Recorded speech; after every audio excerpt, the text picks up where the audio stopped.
ನೀವು ಕೇಳುವ ಬೋಧನೆಯ ವಿಷಯದಲ್ಲಿ ವಂಚಿಸಲ್ಪಡುವಿರಿ.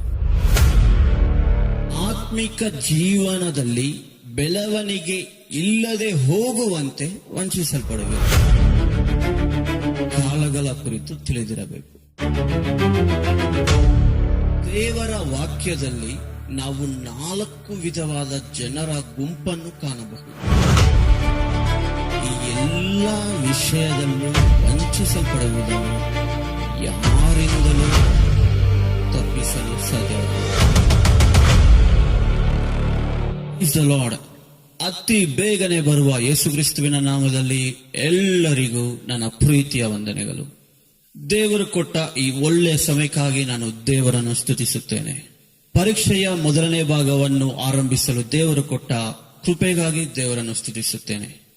ಯೇಸು ಕ್ರಿಸ್ತನನ್ನು ಸ್ವಂತ ರಕ್ಷಕನಾಗಿ ಅಂಗೀಕರಿಸಿದ ಮೇಲೆ ನಮಗೆ ಸಾಮಾನ್ಯವಾಗಿ ತಿಳಿದಿರಬೇಕಾದ ವಿಷಯದ ಕುರಿತು ನೋಡೋಣ.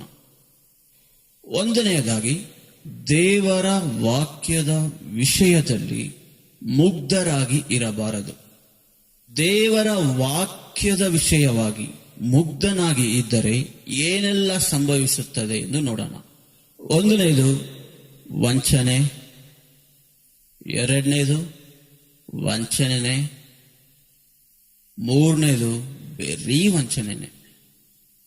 ಆದ್ದರಿಂದ ದೇವರ ವಾಕ್ಯದ ವಿಷಯದಲ್ಲಿ ನಾವು ಎಂದಿಗೂ ಮುಗ್ಧನಾಗಿ ಇರಬಾರದು. ವಂಚನೆ ಅಂದ್ರೆ ಯಾವ ರೀತಿಯಾದಂತಹ ವಂಚನೆ ಆಗಬಹುದು? ನೀವು ಕೇಳುವ ಬೋಧನೆಯ ವಿಷಯದಲ್ಲಿ ವಂಚಿಸಲ್ಪಡುವಿರಿ. ಎರಡನೇದು, ಪ್ರವಾದನೆ ನುಡಿಯುವ ಪ್ರವಾದಿಗಳ ವಿಷಯದಲ್ಲಿ ವಂಚಿಸಲ್ಪಡುವಿರಿ. ಮೂರನೇದಾಗಿ, ಆತ್ಮಿಕ ಜೀವನದಲ್ಲಿ ಬೆಳವಣಿಗೆ ಇಲ್ಲದೆ ಹೋಗುವಂತೆ ವಂಚಿಸಲ್ಪಡುವಿರಿ. ನಾಲ್ಕನೇದಾಗಿ, ನೀವು ಜೀವಿಸುವ ಜೀವನ ವ್ಯರ್ಥವಾಗಿ ಹೋಗುವಂತೆ ವಂಚಿಸಲ್ಪಡುವಿರಿ. ಐದನೆಯದಾಗಿ, ನಮಗೆ ತೀರ್ಪು ನಡೆಯುವ ಸಮಯ ಬಂದಾಗ ನಾಚಿಕೆ ಪಡುವಂತೆ ವಂಚಿಸಲ್ಪಡುವಿರಿ. ಆರನೇದಾಗಿ, ನಿರಂತರ ಜೀವನದಲ್ಲಿ ಅಂದರೆ ಮರಣದ ನಂತರ ಆರಂಭಿಸುವ ನಿತ್ಯ ಜೀವನದಲ್ಲಿ ಹೊಂದಿಕೊಳ್ಳಬೇಕಾಗಿರುವ ಹಲವಾರು ವಿಷಯದಲ್ಲಿ ವಂಚಿಸಲ್ಪಡುವಿರಿ. ಈ ರೀತಿಯಾದಂತಹ ವಂಚನೆಗಳಿಂದ ನಮ್ಮನ್ನು ನಾವು ಹೇಗೆ ಕಾಪಾಡಿಕೊಳ್ಳಬೇಕು? ಇದಕ್ಕೆ ಉತ್ತರ ದೇವರ ವಾಕ್ಯದಲ್ಲೇ ಇದೆ. ನೀವು ನಾಚಿಕೆ ಪಟ್ಟು ಹೋಗದೇ ಇರಲು ದೇವರ ವಾಕ್ಯವನ್ನು ಸರಿಯಾದ ವಿಧದಲ್ಲಿ ವಿಭಾಗಿಸಿ. ಸೊ ದೇವರು ಎಚ್ಚರಿಸಿದ ಪ್ರಕಾರ ದೇವರ ವಾಕ್ಯವನ್ನು ನಾವು ಸರಿಯಾದ ವಿಧದಲ್ಲಿ ವಿಭಾಗಿಸಿದರೆ ಭೂಲೋಕದ ವಿಜ್ಞಾನಿಗಳಿಗಿಂತಲೂ ವಿದ್ಯಾವಂತರಿಗಿಂತಲೂ ನಮ್ಮ ಜ್ಞಾನ ಅತಿ ಉನ್ನತವಾದ ಜ್ಞಾನವಾಗಿರುವುದು ಮತ್ತು ನಮ್ಮ ಆತ್ಮಿಕ ಬೆಳವಣಿಗೆ ಯಾರು ಯೋಚಿಸದಷ್ಟು ಉನ್ನತ ಬೆಳವಣಿಗೆಯಾಗುವುದು. ಈಗ ಏನ್ ಪ್ರಶ್ನೆ ಅಂದ್ರೆ, ದೇವರ ವಾಕ್ಯವನ್ನು ಯಾವ ರೀತಿ ವಿಭಾಗ ಮಾಡುವುದು? ದೇವರ ವಾಕ್ಯವನ್ನು ನಾವು ಸರಿಯಾಗಿ ವಿಭಾಗ ಮಾಡಬೇಕಾದರೆ ನಮಗೆ ತಿಳಿದಿರಬೇಕಾದ ವಿಷಯಗಳು ಯಾವುವು ಎಂದರೆ, ಒಂದು, ಕಾಲಗಳ ಕುರಿತು ತಿಳಿದಿರಬೇಕು. ಕಳೆದ ಕಾಲದ ಕುರಿತಾದ ಸ್ಪಷ್ಟನೆ ನಮಗೆ ಉಂಟಾಗಬೇಕು. ನಂತರ ಪ್ರಸ್ತುತ ಕಾಲ ಅಂದ್ರೆ ಈಗಿನ ಕಾಲದ ಕುರಿತಾದ ಸ್ಪಷ್ಟನೆ ನಮಗೆ ಉಂಟಾಗಬೇಕು.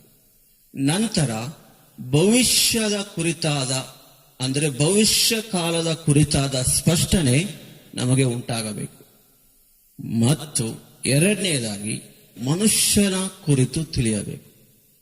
ದೇವರ ವಾಕ್ಯದಲ್ಲಿ ನಾವು 4 ವಿಧವಾದ ಜನರ ಗುಂಪನ್ನು ಕಾಣಬಹುದು. ಹೀಗೆ ಈ 2 ಕಾರ್ಯಗಳ ಬಗ್ಗೆ ಪೂರ್ತಿ ಸ್ಪಷ್ಟನೆ ನಮಗೆ ಉಂಟಾದ ಮೇಲೆ ದೇವರ ವಾಕ್ಯವನ್ನು ಸರಿಯಾಗಿ ಸರಳವಾಗಿ ವಿಭಾಗಿಸಲು ನಮಗೆ ಸಾಧ್ಯವಾಗುತ್ತದೆ. ಒಂದು ವೇಳೆ ಈ ವಿಷಯಗಳ ಬಗ್ಗೆ ತಿಳಿಯದೆ ಹೋದರೆ ಏನೆಲ್ಲ ಸಂಭವಿಸಬಹುದು? ಈ ಎಲ್ಲ ವಿಷಯದಲ್ಲೂ ವಂಚಿಸಲ್ಪಡುವಿರಿ. ಈ ಎಲ್ಲ ವಿಷಯದಲ್ಲೂ ವಂಚಿಸಲ್ಪಡುವುದನ್ನು ಯಾರಿಂದಲೂ ತಪ್ಪಿಸಲು ಸಾಧ್ಯವಾಗುವುದಿಲ್ಲ. ಆಮೇಲೆ ನಿಮ್ಮ ಮನಸ್ಥಿತಿ ಹೆಂಗಿರುತ್ತೆ ಅಂದ್ರೆ ಗರಿಷ್ಠದ ಹಿಂದೆ ಓಡುವಂತೆ ನಿಮ್ಮ ಮನಸ್ಥಿತಿ ಉಂಟಾಗುವುದು. ಅಂದ್ರೆ ಅಧಿಕವಾದ ಜನರು ನಂಬುವ ವಿಷಯವನ್ನು ನಂಬುವುದು. ಅದು ಸರಿಯೋ ತಪ್ಪೋ ನಮಗೆ ಗೊತ್ತಿಲ್ಲ ಅಂದ್ರು ಅಷ್ಟು ಜನ ನಂಬುದು ತಪ್ಪಾಗುತ್ತಾ ಅಂತ ಹೇಳಿ ಆ ಗರಿಷ್ಠದ ಹಿಂದೆ ಓಡುವಂತ ಮನಸ್ಥಿತಿ ಉಂಟಾಗಿಬಿಡುತ್ತದೆ. ಆಮೇಲೆ ಅಷ್ಟು ದೊಡ್ಡ ಬೋಧಕರು, ಅಷ್ಟು ದೊಡ್ಡ ಸಭೆಯನ್ನು ನಡೆಸುವಂತ ಸಭಾಪಾಲಕರು ಹೇಳುವಂತ ವಿಷಯ ಹೇಗೆ ತಪ್ಪಾಗುತ್ತೆ, ಸಾಧ್ಯನೇ ಇಲ್ಲ ಅಂತ ನಂಬುವಂತ ಮನಸ್ಥಿತಿ ಉಂಟಾಗಿಬಿಡುತ್ತದೆ. ನಂತರ ನಮ್ಮ ಪೂರ್ವಿಕರು, ನಮ್ಮ ಬೋಧಕರು ಹೇಳಿದಂತಹ ವಾಕ್ಯಗಳು ಸುಳ್ಳಾಗಬಹುದೇ? ಅದು ಹೇಗೆ ಸುಳ್ಳಾಗಲು ಸಾಧ್ಯ? ಅದು ಸಾಧ್ಯವೇ ಇಲ್ಲವೆಂದು ನಂಬುವಷ್ಟು ನಿಮ್ಮ ಮನಸ್ಥಿತಿ ಬದಲಾಗಿರುತ್ತದೆ. ನಂತರ ಅಷ್ಟು ದೊಡ್ಡ ಪ್ರವಾದಿನೇ ಹೇಳ್ಬಿಟ್ರು ಎಂದು ಹೇಳುವಂತೆ ನಿಮ್ಮ ಮನಸ್ಥಿತಿ ಬದಲಾಗಿ ಇರುವುದು. ಈ ರೀತಿಯೆಲ್ಲ ನಿಮ್ಮ ಮನಸ್ಥಿತಿ ಮಂಕಾಗಿ ಹೋಗಲು ಕಾರಣವಾಗಿ ಬಿಡುತ್ತದೆ. ಸೊ ಯಾರು ತಪ್ಪಾದ ಉದ್ದೇಶದ ಹಿಂದೆ ಓಡಬಾರದು, ಯಾರು ಒಂದು ತಪ್ಪಾದ ನಂಬಿಕೆಯ ಹಿಂದೆ ಓಡಬಾರದು, ಯಾರು ಒಂದು ತಪ್ಪಾದ ಕಾರ್ಯಕ್ಕೆ ಸಿದ್ಧರಾಗುವ ಸಿದ್ಧತೆಯನ್ನು ಮಾಡಿಕೊಳ್ಳಬಾರದು. ಇಂದಿನಿಂದ ಆ ರೀತಿಯಾದಂತಹ ಎಲ್ಲ ವಂಚನೆಗಳಿಗೂ ಫುಲ್ ಸ್ಟಾಪ್ ಇಡುವ ಸಮಯ ಬಂದಿದೆ. ಸೊ ಮುಂಬರುವ ಎಲ್ಲ ವಿಡಿಯೋಗಳನ್ನು ನಿಮ್ಮಿಂದ ಆದಷ್ಟು ಶೇರ್ ಮಾಡಿ. ಎಲ್ಲ ಜನರು ನಿಮ್ಮಿಂದ ಸತ್ಯವನ್ನು ತಿಳಿದುಕೊಳ್ಳಲು ನೀವು ಕಾರಣರಾಗಬೇಕೆಂದು ನಾನು ದೇವರಲ್ಲಿ ಪ್ರಾರ್ಥಿಸುತ್ತೇನೆ.